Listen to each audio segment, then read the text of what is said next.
ሰላም እንዴት ናችሁ?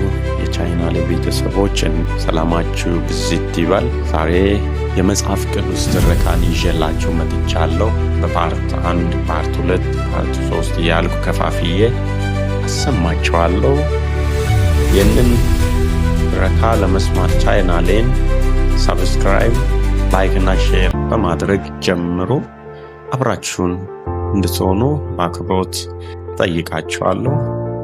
ምዕራፍ 1 ይቀርብላችኋለሁ። ሆሴዕ በሚባል አገር የሚኖር ኢዮብ የተባለ ሰው ነበር። ይህ ሰው ነቀፋ የሌለበት ቅን፣ እግዚአብሔርን የሚፈራና ከክፋት የራቀ ነበር።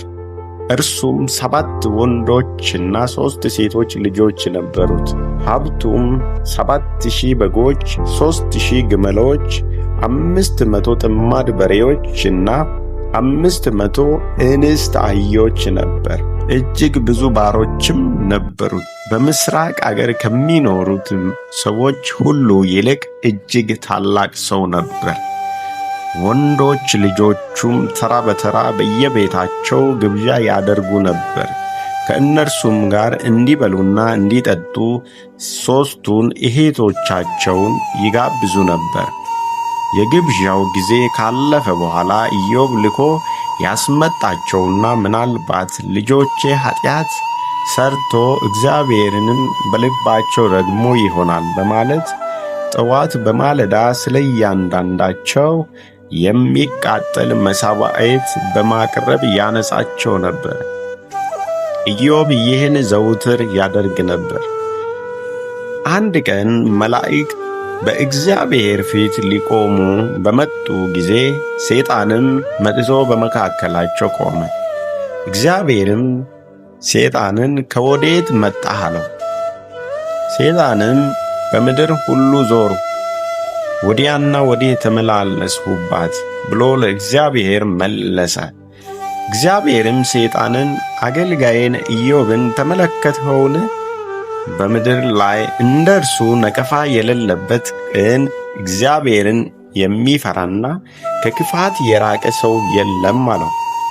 ሰይጣንም ለእግዚአብሔር እንዲህ ሲል መለሰለት፣ ኢዮብ እግዚአብሔርን የሚፈራው እንዲሁ ነውን?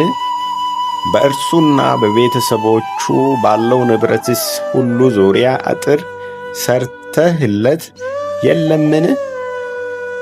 የበጎቹና የላሞቹ መንጋ ምድርን ሁሉ እስኪሞሉ ድረስ የእጁን ሥራ ባርከህለታል። እስቲ እጅህን ዘርግተህ ያለውን ሁሉ ንካበት፣ በርግጥ ፊት ለፊት ይረግመሃል።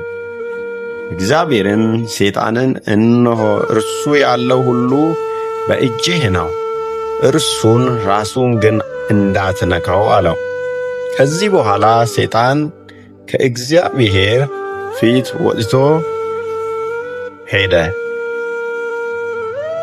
አንድ ቀን የኢዮብ ወንዶችና ሴቶች በታላቅ ወንድማቸው ቤት ተሰብስቦ ይበሉና የወይን ጠጅ ይጠጡ ነበር። መልእክተኛም ወደ ኢዮብ መጥቶ እንዲህ አለው፣ በሬዎች እያረሱ አህዮችም ባጠገባቸው እየጋጡ ሳሉ ሳባውያን ጥቃት አደረሱባቸው፣ ይዘዋቸውም ሄዱ። አገልጋዮችንም በሰይፍ ገደሉ። እኔም ብቻዬን አመለጥሁ፣ ልነግርህም መጣሁ። እርሱም እየተናገረ ሳለ ሌላ መልእክተኛ መጥቶ የእግዚአብሔር እሳት ከሰማይ ወረደች፣ በጎችንና አገልጋዮችንም በላች። እኔም ብቻዬ አመለጥሁ፣ ልነግርህም መጣሁ አለ። እርሱም እየተናገረ ሳለ ሌላ መልእክተኛ መጥቶ ከለዳውያን በ3 ቡድን መጥቶ ጥቃት አደረሱ። ግመሎችህንም ይዞ ሄዱ፣ አገልጋዮችን በሰይፍ ገደሉ። እኔም ብቻዬን አመለጥሁ፣ ልነግርህም መጣሁ አለ። እርሱም እየተናገረ ሳለ ሌላ መልእክተኛ መጥቶ እንዲህ አለው፣ ወንዶችና ሴቶች ልጆችህ በታላቅ ወንድማቸው ቤት ተሰብስቦ እየበሉና እየጠጡ ሳሉ እነሆ ታላቅ አውሎ ነፋስ ከምድረ በዳ መጣ፣ የቤቱንም 4 ማዕዘናት መታ። እርሱም በልጆቹ ላይ ወድቆ ገደላቸው። እኔም ብቻዬን አመለጡ፣ ልነግርህም መጣሁ። ኢዮብም ተነሣ፣ ልብሱንም ቀደደ፣ ራሱንም ተላጨ፣ በምድር ላይ ተደፍቶ